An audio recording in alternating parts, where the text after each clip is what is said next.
दोस्तों, private company में job करने वाले कर्मचारियों के लिए एक बहुत बड़ी खुशखबरी है।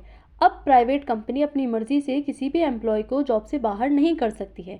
उसको जॉब से निकालने के लिए पहले सरकार की परमिशन लेनी होगी, उसके बाद ही वो किसी एम्प्लॉय को जॉब से निकाल सकती है। तो प्राइवेट सेक्टर के कर्मचारियों को बड़ी राहत, सरकार की परमिशन के बिना छटनी नहीं कर सकेंगी कंपनियां।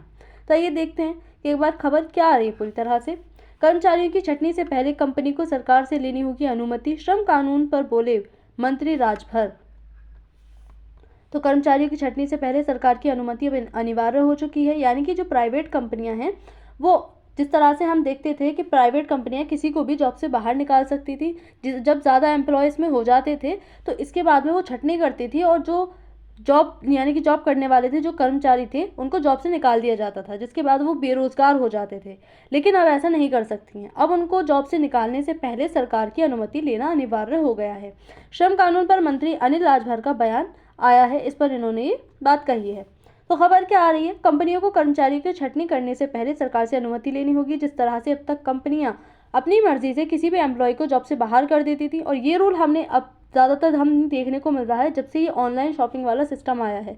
जितनी भी कंपनियां जो ऑनलाइन वाला सिस्टम चला रही हैं, चाहे वो शॉपिंग का हो या स्विगी जैसे जो खाने के ट्रांसफ़र करती हैं, उनमें ये हमें अधिकतर रूल देखने को मिलता है। यहाँ पर जो कर्मचारी हैं वो जल्दी से जॉब से उनको बाहर निकाल दिया जाता है। बहुत कम सैलरी होती है इनकी, मतलब पूरी तरह से अनसेफ होते हैं ये अपने रोज़गार को लेकर के। अब ऐसा कंपनियां नहीं कर सकेंगी। अब कंपनियों को पहले सरकार से अनुमति लेनी होगी, उसके बाद ही वो किसी एम्प्लॉय को जॉब से बाहर कर सकती हैं। यह जानकारी यूपी के श्रम मंत्री अनिल राजभर ने दी है कि किस तरह से जो कंपनियां हैं उनको पहले सरकार से अनुमति लेनी होगी। श्रम संहिताओं के बेहतर कार्यान्वयन पर इस पर जोर दिया गया है, ताकि जो रोजगार है वो सही से बना रह सके, जो कर्मचारी हैं उनके अधिकारों का उल्लंघन ना हो। श्रम एवं सेवायोजन मंत्री अनिल राजभर ने कहा है कि केंद्र सरकार ने श्रमिकों के हित में 29 पुराने श्रम अधिनियमों को एकीकृत कर 4 श्रम संहिताएं लागू की हैं। इसमें मजदूरी संहिता 2019, सामाजिक सुरक्षा संहिता 2020, औद्योगिक संबंध संहिता 2020 तथा उपजीविकाजन्य सुरक्षा, स्वास्थ्य एवं कार्यदशा संहिता 2020 इसमें शामिल है, जो कि 4 संहिताएं हैं कर्मचारियों के अधिकारों को लेकर के। श्रम संहिता में महत्वपूर्ण प्रावधान क्या किए गए हैं, तो उद्योगों और श्रमिकों के बीच सामंजस्य बढ़ाने पर इसमें फोकस किया गया है। जो श्रमिक हैं और जो उद्योग हैं उनमें लगातार ये श्रमिक बने रह सकें, इनकी जो सुरक्षा है वो नियमित तौर पर रह सके, रोजगार इनके हाथों से ना जाए, इन चीज़ों को देखा गया है। शिकायत परितोष समिति का इसमें गठन किया गया है, ताकि जो कर्मचारी हैं अगर उनको बिना वजह कंपनी से निकाल दिया जाता है, कभी भी उठाकर उनके हाथ में जो फॉर्म है वो थमा दिया जाता है कि आपको जॉब से निकाला जाता है, तो उसको ख़त्म करने के लिए, उनकी शिकायत को सुनने के लिए जो है समिति का गठन किया गया है। इसमें वार्ताकारी परिषद का इसमें गठन किया गया है। 2 सदस्यीय औद्योगिक अधिकरण का भी इसमें गठन किया गया है। यह नियम जो है सरकारी विभागों में तो लागू होता ही है। जो सरकारी जॉब है, हम कहते हैं कि सरकारी जॉब सेफ होती है, गवर्नमेंट जॉब में जाना चाहिए। हर कोई गवर्नमेंट जॉब के लिए पागल होता है, वो इसीलिए होता है क्योंकि गवर्नमेंट जॉब जो होती हैं वो सेफ होती हैं। कभी भी किसी भी जो एम्प्लॉय है उसको उठा करके बाहर नहीं फेंक देती हैं जिसके पास जॉब होती है। लेकिन प्राइवेट सेक्टर वाले क्या करते हैं, जब भी दिल करता है कंपनी में से छटनी करते हैं और जो एम्प्लॉय होते हैं उनको निकाल करके बाहर खड़ा कर देती हैं, जिसके बाद में इनको रोज़गार मिलना बहुत मुश्किल पड़ जाता है। तो अब ऐसे में इस पर रोक लगाई गई है। निजी विभागों में भी अब किसी भी एम्प्लॉय को ऐसे निकालकर बाहर नहीं किया जाएगा। उसको निकालने के लिए भी अब सरकार की अनुमति लेनी होगी, क्योंकि सरकार तो है ही जनता की भलाई के लिए, जनता के रोजगार उसको देने के लिए यही सरकार चुनी जाती है। तो सरकार अब प्राइवेट जो सेक्टर है उनमें जो इस तरह की गड़बड़ियाँ चलती हैं उनको भी रोकने पर अब काम करेगी। अर्थात संगठित और असंगठित क्षेत्रों पर, ये दोनों पर ही लागू होगा।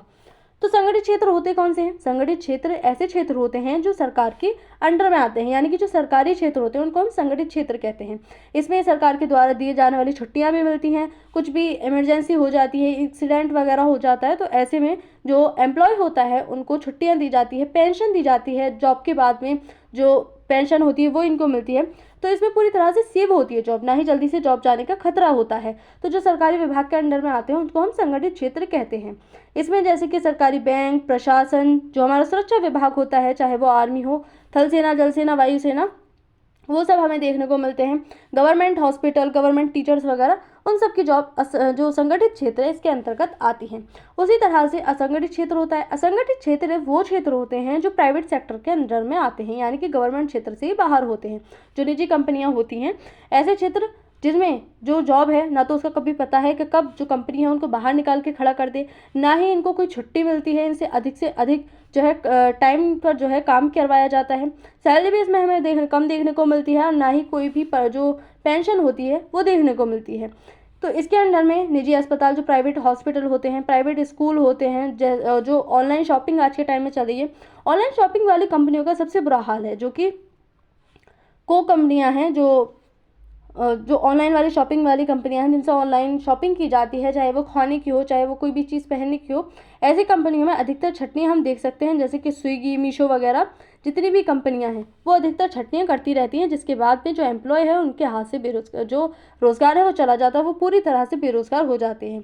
सरकार का उद्देश्य क्या है जो श्रम कानून को इस तरह से लाई है? तो श्रमिकों के अधिकारों की सुरक्षा करना। जो श्रमिकों के अधिकार हैं, सबके अपने अपने अधिकार होते हैं, उसी तरह से श्रमिकों के भी अधिकार हैं, ताकि जो उनकी सुरक्षा है वो बनी रह सके, उनके जो रोज़गार है वो ना जाए। तो इस अधिकार को बनाए रखने के लिए सरकार ये नियम लाई है। उद्योगों में पारदर्शिता और जवाबदेही बढ़ाना, ताकि जो उद्योग हैं वो किसी भी बेवजह से जो है एम्प्लॉय को बाहर ना निकालें जॉब से, उसको बेरोज़गार ना करें। तो इसके लिए उसको जवाबदेह बनाया जाए, उसको पारदर्शी किया जाए, इसलिए ये कानून आई है। श्रम विवादों का तेज निपटारा से सुनिश्चित किया जा सके। श्रम विवाद बहुत ज़्यादा होते हैं, बहुत सारी इसमें जो गलत चीज़ें वो देखने को मिलती हैं, तो इसको जो है सुरक्षित करने के लिए, उसको सुनिश्चित करने के लिए ये नियम लाए गए हैं।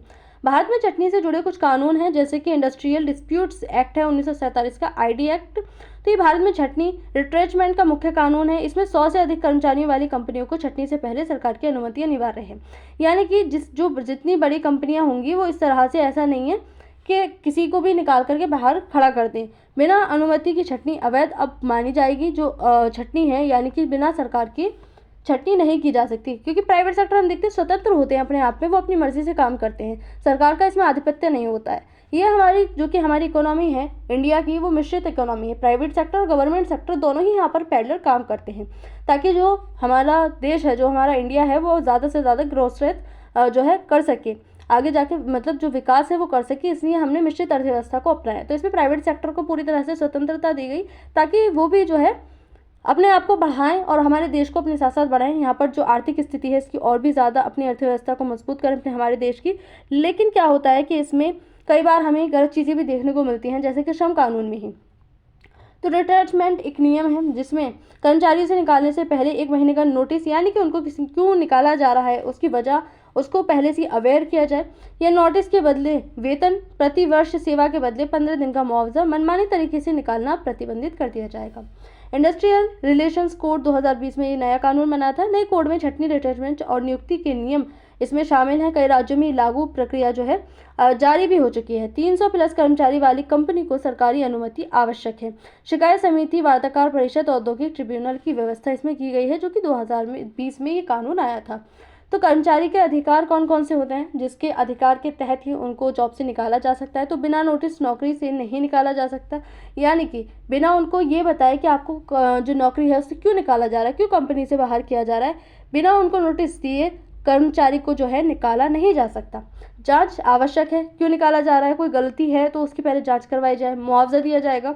गलत टर्मिनेशन पर कर्मचारी कोर्ट या ट्रिब्यूनल जा सकता है। जो हमारे अधिकार हैं, जो पूरे लॉ बने हुए हैं, हमारे यहाँ अलग अलग तरह की कोर्ट देखने को मिलती हैं, तो उसमें जाकर के जो कर्मचारी हैं वो अपने अधिकारों की मांग भी कर सकते हैं। इससे लाभ क्या होंगे? जो सरकार इस तरह की योजना लेकर के आई है कि सरकार की अनुमति चाहिए पहले, तो इसमें बिना कारण छटनी से कर्मचारियों की सुरक्षा बढ़ेगी। जो बिना कारण से अब तक कंपनियों से बाहर निकाल दिए जाते थे कर्मचारी, अब उनको सेफ्टी मिल पाएगी कि जो अपना रोजगार है उनका सुरक्षित है। कंपनियों में पारदर्शिता और जवाबदेही सुनिश्चित होगी।